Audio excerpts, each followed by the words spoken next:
Olá, boa tarde.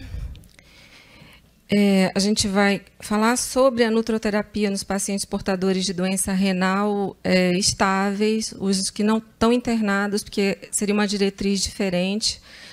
Eventualmente, vocês vão receber esse grupo de pacientes, então é importante que, mesmo que não tratem diretamente da nutroterapia, saibam orientar quais são as adequações para esse grupo de pacientes. Com muita frequência, nesse cenário, quando a gente vê paciente portador de doença renal crônica, eles vão evoluir com um quadro de desnutrição e de caquexia, principalmente quando eles entram na fase de substituição renal. Então, nosso papel é tentar reverter ou prevenir essas perdas que esses pacientes vão invariavelmente sofrer. Isso a gente consegue através de inúmeras ações, né? Essas ações englobam orientar de forma adequada a quantidade de nutrientes para cada fase da doença renal. Além disso, tentar otimizar a condição metabólica do paciente, aí cabendo, né, junto dessa orientação, aí tentar melhorar o quadro inflamatório, melhorar a acidose metabólica e observar também se o procedimento dialítico desse paciente está sendo otimizado. Então, aqui nessa apresentação, eu vou seguir as duas principais diretrizes internacionais, que são o CADIGO e o CADOC. O último CADOC de 2020 teve um suplemento especial para a parte nutricional desses pacientes, lembrando que são pacientes estáveis e não internados. Eu vou trabalhar aqui com um caso clínico, eu acho que fica bem mais prática, né, a visão do paciente. Então, um paciente do sexo masculino de 63 anos foi encaminhado por nefrologista para ajuste alimentar. Ele já fazia acompanhamento com nutrição, mas ele era um pouco resistente em seguir as recomendações feitas. Ele tinha também tido uma cirurgia, uma gastrocirurgia, um sleeve, há 16 anos, tinha apresentado reganho de peso, que nem vocês viram hoje, né? Bastante comum, ele teve um reganho de peso. Tinha diabetes e hipertensão há 30 anos, sendo medicado para essas duas condições. Para o diabetes, ele utilizava insulina. E tinha apresentado há 1 ano 2 episódios de trombose venosa em membros inferiores. De hábitos, negava tabagismo, etilismo social, uma atividade física regular. Ao exame, ele estava em bom estado geral, eupneico, hipocorado, uma cruz em 4, hidratado, sem edemas periféricos. Aqui a ausculta cardíaca e respiratória sem grandes alterações, o abdômen também sem grandes alterações, uma circunferência abdominal de 150 centímetros, estava com uma pressão arterial de 130/80 no momento dessa avaliação. Às vezes, eles são já encaminhados com a taxa de filtração glomerular, e o que o nefrologista espera que você faça? Nesse caso, ele só foi encaminhado, mas ele trouxe alguns exames laboratoriais para nos ajudar a tomar a conduta frente a esse caso. Ele tinha uma ureia de 90, uma creatinina de 3,3, hemoglobina de 11, hematócrito de 34, um VCM aumentado de 102, uma glicemia de 104, com uma hemoglobina glicada de 6,5, albumina sérica de 3,4, potássio de 3,8 e magnésio de 2,1. Esse paciente ele usava 2 comprimidos de furosemida de 40 mg por dia e tinha um volume urinário bom. Ele urinava de 1,5 litro a 2 litros por dia. Jogando aqui a creatinina dele no CKD-EPI, isso aqui a gente encontra, né, no site da Sociedade Brasileira de Nefrologia, a taxa de filtração glomerular dele ficou de 20 ml por minuto. Bom, como é que era o registro alimentar desse paciente? Na verdade, o recordatório alimentar dele. Ele consumia diversas fontes de proteína, né? Lembrando que as principais fontes de proteína é o grupo da carne, peixe e ovos, das leguminosas e dos laticínios. Olha, aqui no café da manhã tinham 2 fontes de proteína, ele comia 2 ovos mexidos e 200 ml de leite. Não fazia o lanche da manhã, mas no almoço, 2 conchas de feijão e 120 gramas de carne vermelha. No lanche da tarde, uma vitaminada com a mesma quantidade, 200 ml de leite. No jantar, uma canja, mas dentro da canja, uma média de 100 gramas de peito de frango. E na ceia, iogurte. Ou seja, a dieta dele estava extremamente hiperproteica. Somando, né, através de um software, nesse dia ele consumiu 96 gramas de proteína. Aqui está a bioimpedância dele feita na primeira consulta, ele pesava 115 quilos, com 38 de índice de massa corporal, 40,2 de percentual de gordura corporal, e uma sugestão da bioimpedância que ele tivesse aí uma dieta com 1.900 calorias. Então, o primeiro passo é avaliar, né, em que faixa de filtração glomerular, em que grupo esse paciente se encontra. Esse quadrinho aqui foi retirado do CADIGO, que além da taxa de filtração glomerular, ele utiliza também a albuminúria para classificar o risco dos pacientes. Então, jogando a taxa de filtração glomerular dele, ele já está aqui no grupo 4, entre 15 e 29, a taxa de filtração glomerular dele era 20, já está aqui com o quadrinho vermelho, que demonstra aqui um risco muito aumentado de falência renal. Então, assim, valia a pena fazer a dieta para esse paciente já com essa taxa de filtração glomerular tão exagerada aqui, né, tão avançada? Sim, valia. Até porque, do ponto de vista dos sintomas, esse paciente era totalmente assintomático. O potássio dele estava 3,8, ele tinha uma dieta extremamente rica em proteína. Todas as nossas condutas, a ideia é que vai melhorar essa progressão aí desse ritmo de diminuição da filtração glomerular. Só para lembrar a gente, o CADIGO, ele caracteriza a doença renal com a causa, com a taxa de filtração glomerular e com a albuminúria. Então, se o paciente apresentar qualquer uma dessas manifestações, ou mais de uma por 3 meses consecutivos, a gente caracteriza o paciente como sendo portador de doença renal crônica. Então, albuminúria maior que 30, com relação à albumina creatinina é de 30, a normalidade do sedimento urinário, distúrbios eletrolíticos, alterações no histopatológico, anormalidades estruturais detectadas por exame de imagem, transplante renal e a taxa de filtração glomerular menor que 60 ml por minuto. Então, assim, tanto para um extremo, paciente com baixo peso, quanto para o outro extremo, paciente com obesidade, a gente deve levar muita atenção com a atividade inflamatória. Então, o paciente que ele evolui para desnutrição e para caquexia, o plano de fundo é a atividade inflamatória. Mas o óbito desses pacientes normalmente não acontece pela desnutrição, acontece pela doença aterosclerótica. Então, aqui tem a MIA síndrome, né, que é Malnutrition, Inflammation e Aterosclerose, que é a junção da desnutrição, da inflamação e da aterosclerose. A fisiopatologia da MIA síndrome é a seguinte: a dieta inapropriada, com aumento da prevalência de infecções, institui aí uma atividade inflamatória que vai cursar com disfunção endotelial e aumento do estresse oxidativo, levando à aceleração dessa aterosclerose.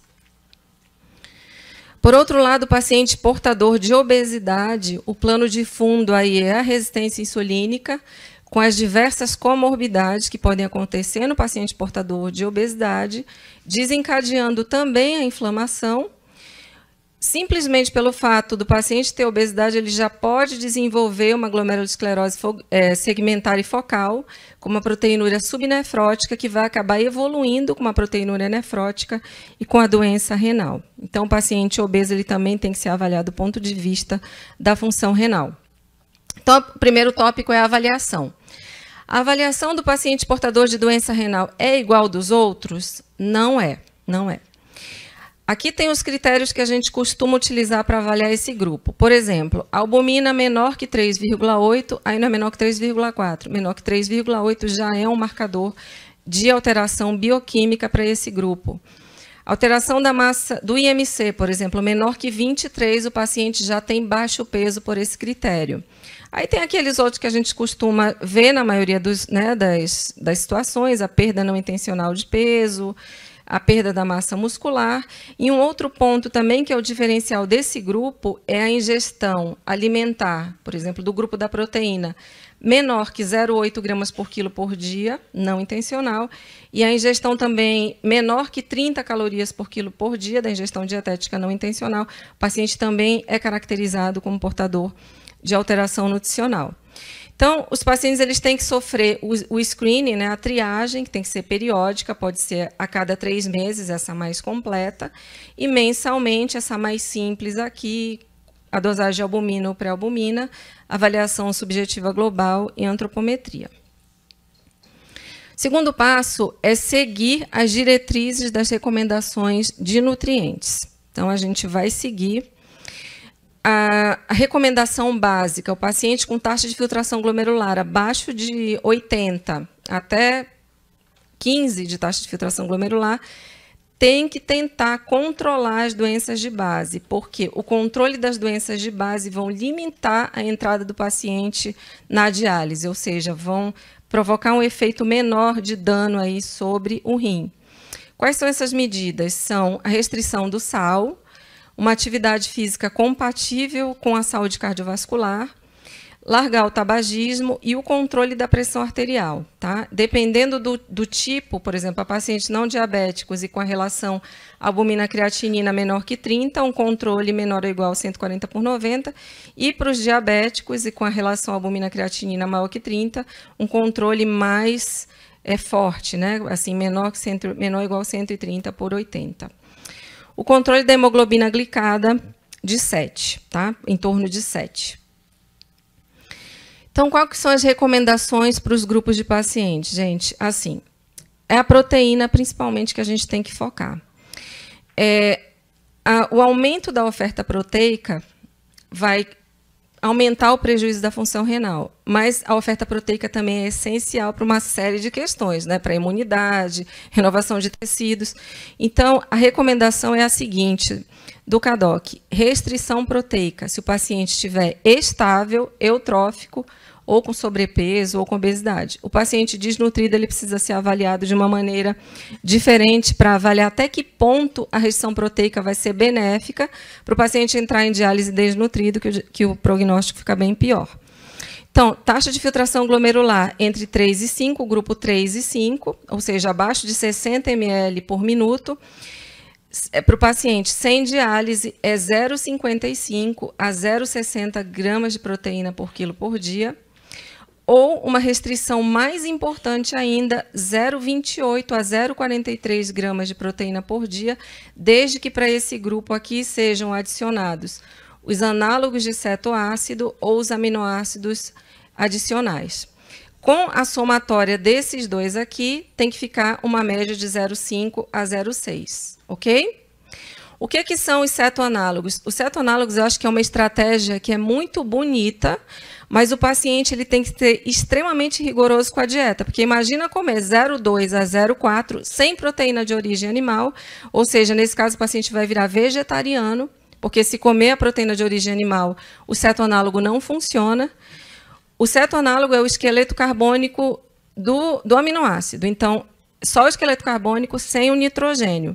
Na hora de formar o ciclo da amônia para produzir o nitrogênio, para produzir a ureia, aquele nitrogênio, ao invés de virar ureia, ele vai virar o aminoácido essencial. Ele vai se juntar no esqueleto carbônico e vai produzir o aminoácido essencial.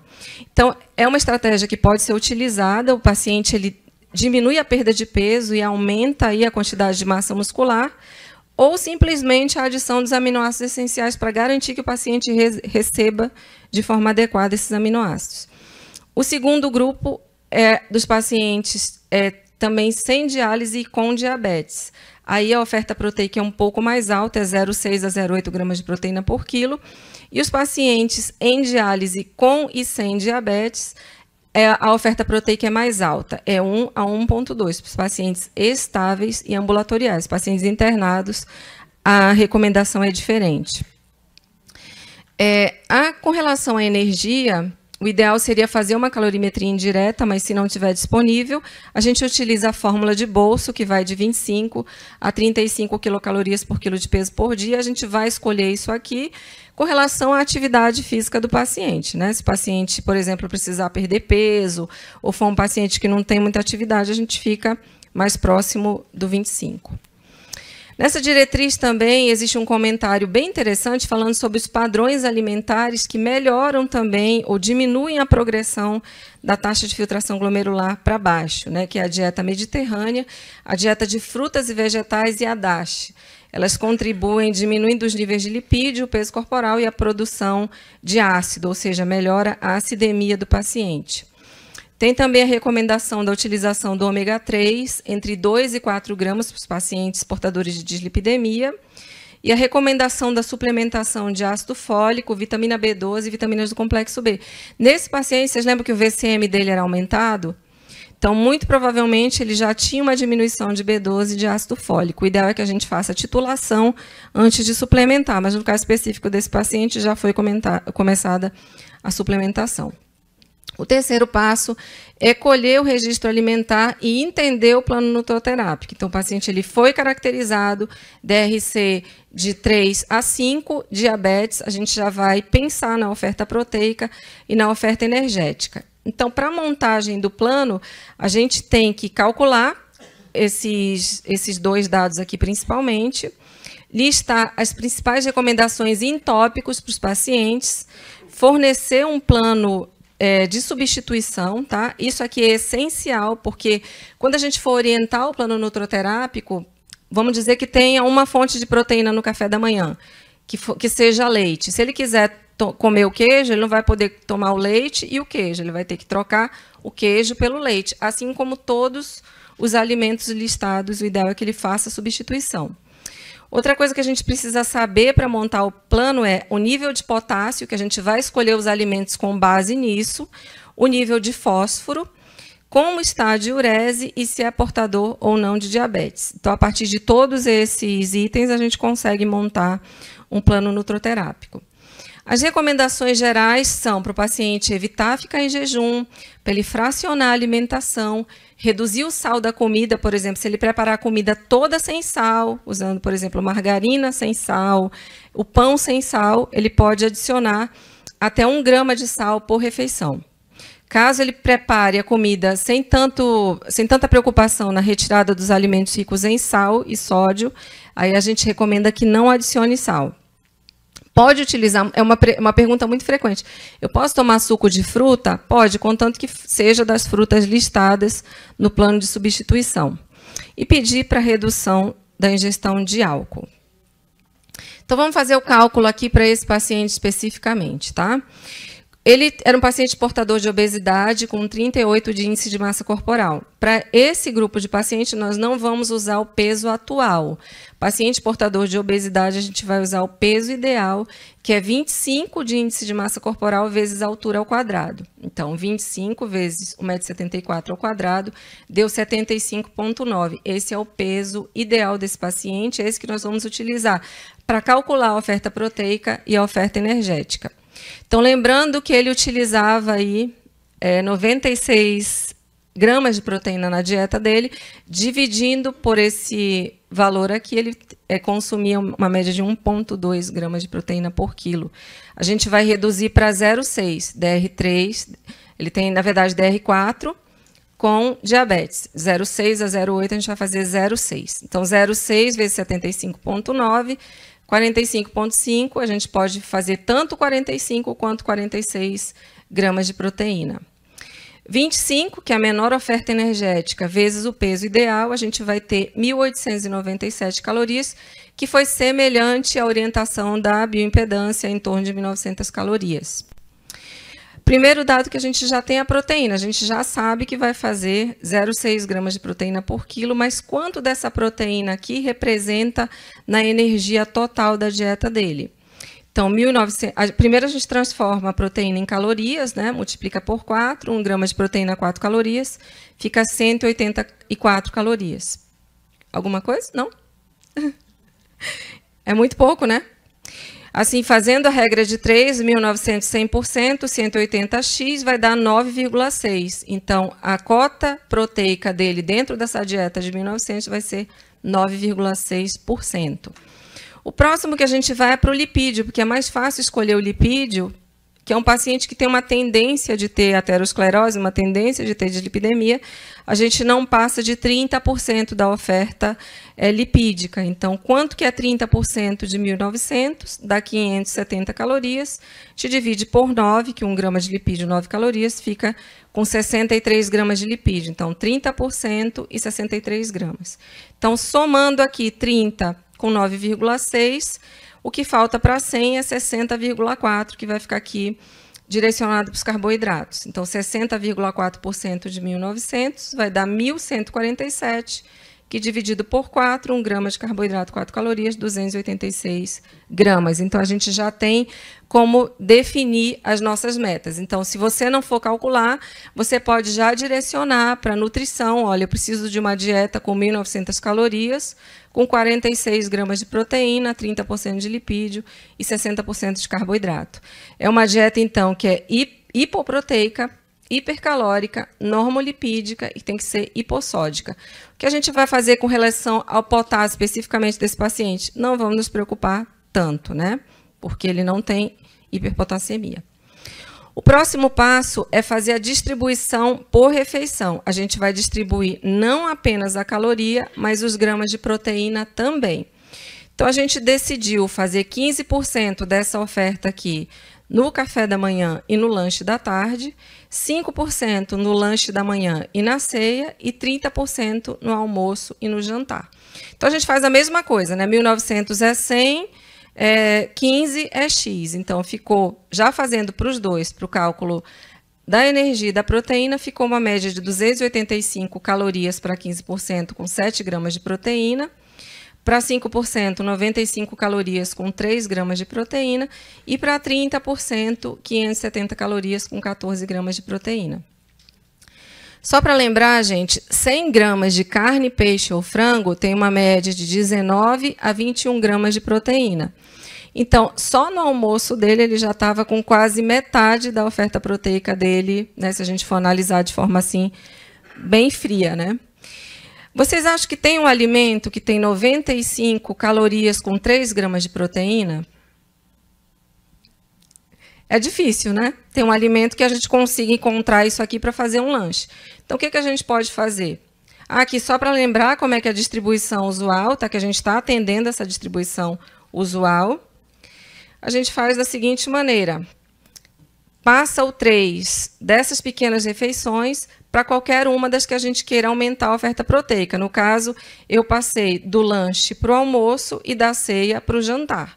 Então, aumentou para 17 gramas aqui e 17, mas o valor calórico vai ficar exatamente igual, 95 e 95. O que a gente pode fazer que praticamente não tem proteína com esse valor calórico? Uma fruta, por exemplo, né? Assim, a gente consegue colocar uma fruta aqui, que a gente vai estar ofertando essa quantidade de energia sem proteína. Normalmente, no de jejum e no lanche da tarde, a gente utiliza os equivalentes do leite. Aqui. A lista de substituição é extremamente importante, tá? Aqui a gente vai definir as médias de quantidade de proteína por caloria dos principais grupos, né, de conteúdo proteico, que é o grupo da carne, peixe, ovos e leguminosas, e dos equivalentes do leite. Lembrando que esses alimentos, embora eles não tenham proteína, eles têm um pouquinho de proteína, né? A proteína do arroz, a proteína do trigo. Então, eles vão computar um pouquinho, né, de oferta proteica nesses dois grupos. E os que praticamente não têm proteína, que a gente pode utilizar, caso a gente queira ofertar uma quantidade de calorias sem proteína, são esses aqui, as frutas e os vegetais, legumes, verduras, hortaliças. Esses aqui a gente não considera como oferta proteica. Então, está aqui um modelo. Normalmente, a gente fornece um modelo, pelo menos para o paciente, mas o ideal é fornecer pelo menos 3 ou 4 modelos para o paciente não ficar totalmente perdido. Esse aqui é um modelo bastante comum, tá? Não foi o específico desse paciente, mas assim, é um modelo que a gente costuma dar. Uma fonte proteica no café da manhã, né? Lembrando que toda recomendação proteica tem que ser pelo menos com uma proteína de alto valor biológico. 50% da alimentação tem que ser com proteína de alto valor biológico. Aqui, olha, por exemplo, no lanche, um alimento sem proteína com uma relativa quantidade de energia. No almoço, 2 fontes proteicas, o feijão e a carne de peixe. Uma estratégia para tirar o potássio do alimento. Daqui a pouco eu vou mostrar quais são os alimentos mais ricos em potássio, tá? Mas, assim, uma estratégia é cozinhar os vegetais todos, descascados e depois desprezar a água. Então, por exemplo, se for recomendado fazer uma sopa, tem que tirar os vegetais escaldados e depois adicionar, não pode utilizar o caldo que foi preparado com a sopa, porque vai estar muito potássio dentro, e a nossa ideia é tentar se livrar o máximo possível do potássio. Outros alimentos também podem ser introduzidos com a função de aumentar o gasto energético sem aumentar o potássio. Um exemplo é a farofa. Tá? Às vezes a gente precisa atingir 3.000 calorias e tem uma dieta, por exemplo, com 60 gramas de proteína. Como que a gente vai conseguir acrescentar caloria? A farofa é uma maneira, tá? É uma colher de sopa, 70 calorias praticamente, sem proteína. E aqui, o lanche da tarde, uma fonte proteica, e no jantar, uma fonte proteica também.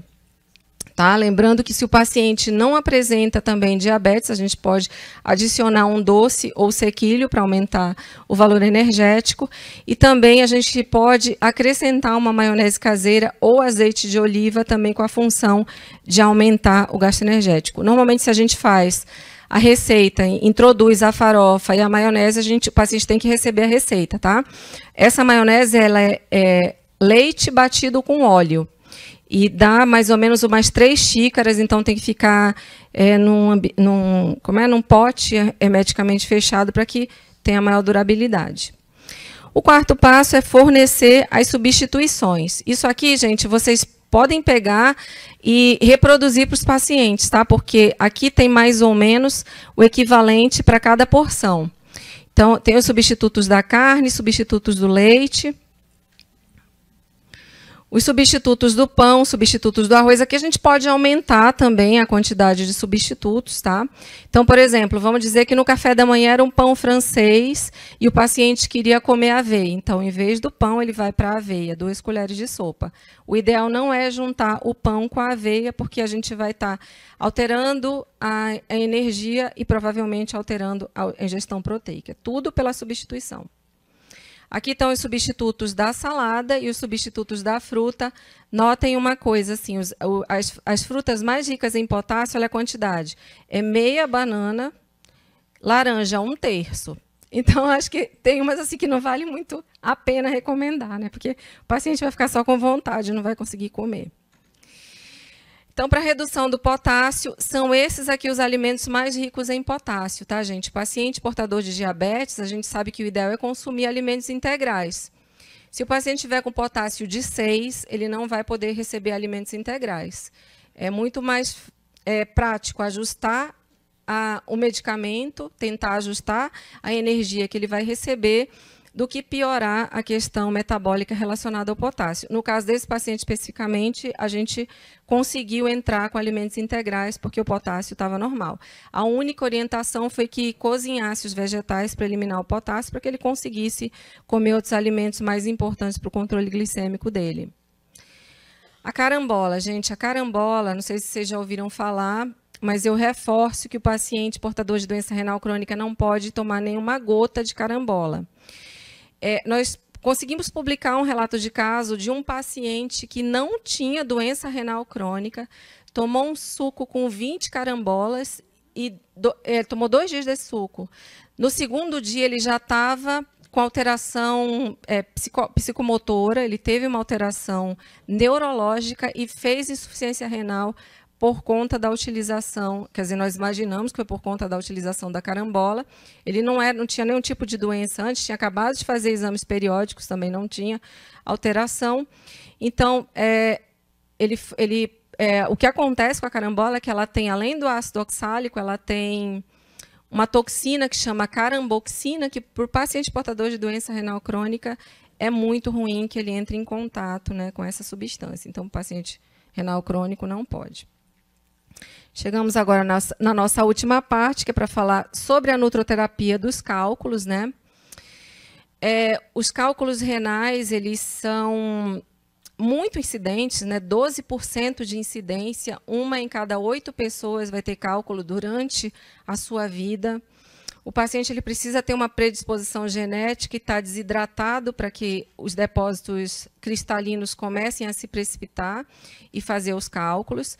E também ele tem que ter algumas alterações para que isso aconteça. Primeiro, ele tem que ter um aumento dos sais formadores de cálculo, por exemplo, do cálcio, do oxalato, do ácido úrico, do sódio. Tem que ter um volume urinário baixo. um pH urinário, dependendo do cálculo, ou muito baixo ou muito alto, e tem que acontecer a supersaturação da urina. Então, vai chegar um momento em que vai extrapolar esse ponto de solubilidade, é quando vai começar a precipitar os cálculos e eles vão, né, se cristalizar. Mesmo que alguns íons passem desse produto de solubilidade, se eles tiverem os inibidores, que são, por exemplo, o citrato e o magnésio, eles não vão cristalizar. Por isso que o paciente ele tem que receber os inibidores para tentar contrabalançar esse risco aqui da precipitação dos sais. Então, os tipos mais frequentes são os de cálcio, representando aí 80% dos cálculos. Dos de cálcio é o dioxalato de cálcio, em primeiro lugar, 80%, e o fosfato de cálcio em 20%. Então, para que isso aconteça, tem que ter um baixo volume de urina, diversas elevações desses íons, uma hipercalciúria, hiperuricosúria, hiperoxalúria e hipocitratúria. Lembrando que o citrato é um fator inibidor. O fosfato de cálcio, o pH tem que estar alto e as mesmas condições e está associado ao hiperparatiroidismo primário e acidose tubular renal. Os de ácido úrico representam uma média de 10%, o pH urinário tem que estar baixo, o paciente pode apresentar hiperuricosúria. Os de cistina são raros e estão relacionados a um erro do metabolismo. E os de estruvita são aqueles cálculos infecciosos, tá? Aquelas bactérias que separam a ureia, o Proteus, a Pseudomonas e a Klebsiella. A Escherichia coli, embora seja o germe mais frequente, não está relacionado a esse cálculo de estruvita. Existe também uma relação estreita entre a síndrome metabólica e a incidência de cálculos. E a fisiopatologia está aqui, gente, olha. O paciente com síndrome metabólica tem resistência insulínica, a insulina tem uma ação uricosúrica, então vai diminuir a uricosúria. O paciente que ingere mais carboidrato vai ter elevação da excreção urinária de oxalato e cálcio e menor absorção de fosfato. Então, por esse motivo, o paciente pode evoluir com cálculo de ácido úrico e de oxalato de cálcio também. E a estratégia para redução desse risco é o paciente emagrecer, reduzindo a síndrome metabólica, a redução da ingestão de sal, redução de carnes vermelhas por conta do ácido úrico e a redução de frutose também por conta aí da persistência da resistência insulínica. O paciente que come muita frutose aumenta a resistência insulínica. A frutose é um dos açúcares da sacarose, tá? A sacarose, a glicose e frutose. Então, qual que é a nutroterapia? O paciente tem que ingerir água para que a urina fique clara. Aumentar o consumo de fibras. Existem alguns alimentos que são protetores, por exemplo, o café, 2 a 3 xícaras de café, diminuem a excreção, promovem, na verdade, a redução do ácido úrico por eliminarem maior quantidade de ácido úrico. A vitamina C em baixas doses também tem um efeito promotor aqui para o cálculo de ácido úrico. E os alimentos aqui, os protetores, o magnésio e o citrato, né? Uma ingestão de alimentos ricos em magnésio e em citrato, por exemplo, sucos cítricos diluídos em água. O cálcio, gente, às vezes a pessoa que tem cálculo de oxalato de cálcio, de fosfato de cálcio, eu não posso mais comer nada com cálcio. Não, tem que comer a quantidade adequada, entre 1.000 a 1.200 miligramas de cálcio. Os com oxalato de cálcio, o ideal é restringir, controlar a ingestão de oxalato com esses alimentos que são riquíssimos em oxalato, é bom reduzir. E também evitar as doses altas de vitamina C. Aí 1 grama de vitamina C pode predispor ao cálculo de oxalato. E o ácido úrico são as medidas usuais para o controle do ácido úrico mesmo. É evitar alimentos muito ricos em purinas, como exemplos miúdos, 2 a 3 porções de carne. Uma porção de carne só não tem muita relação com a precipitação de ácido úrico. O que tem é, por exemplo, a pessoa vai numa churrascaria e come, sei lá, umas 10 porções de carne. Aí vai haver o risco da precipitação do ácido úrico. Também evitar as bebidas alcoólicas, sobretudo a cerveja, e evitar a frutose também é uma medida efetiva para a redução do ácido úrico. Bom, era isso, gente. Eu agradeço pela atenção e eu estou à disposição. Doutora Isolda, o paciente com prejuízo da função renal, que precisa reduzir a ingestão de sódio, deve usar o sal light? Não. O sal light é cloreto de potássio. Então, ele não deve nunca receber o sal light, tá? Uma das maneiras da gente reduzir a ingestão de potássio é essa. Então, é contraindicado. Tem uma alternativa, que é ele ingerir o glutamato monossódico. Sabe o realçador de sabor, o glutamato? É 16% de sódio só. Então, uma pitadinha de glutamato monossódico, a gente está realçando o sabor da comida e reduzindo a ingestão de sódio. O paciente portador de insuficiência renal pode receber suplementação proteica? Pode, desde que não ultrapasse a cota calculada para ele. Né? Então, o paciente, às vezes, que está com 0,8 gramas de proteína, está com 70 gramas de proteína, parte dessa proteína pode ser suplementação proteica, mas deve computar no cálculo total, tá? Senão ele vai estar recebendo uma overdose de proteínas aí nesse caso.